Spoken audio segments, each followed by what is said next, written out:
Hey everybody, it's Lex from PDQ.com. Oh yeah, I'm a Lego today. Never looked better. Let's talk about PDQ Deploy and Inventory licensing. In this case, a system administrator, like me, is represented by a Lego.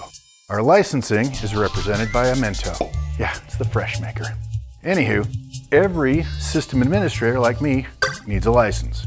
Now let's say I go on vacation and Shane, right here, is gonna be backing me up. Because he's another system administrator, he also needs a license. Now I know what you're thinking. We can just load this on a server and we can both remote into it and both use PDQ Deploy and Inventory.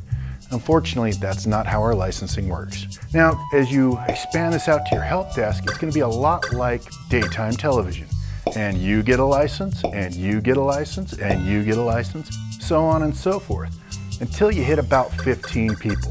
Once you get to about 15, it's a lot more cost effective to buy the Enterprise SL license, which is represented by the large peppermint patty here.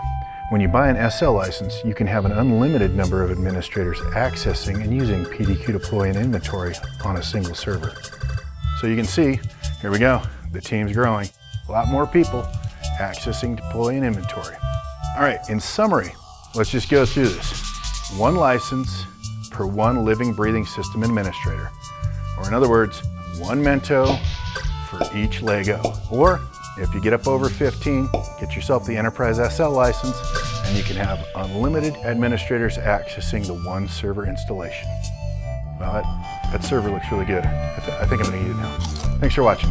I'm Lex from PDQ.com.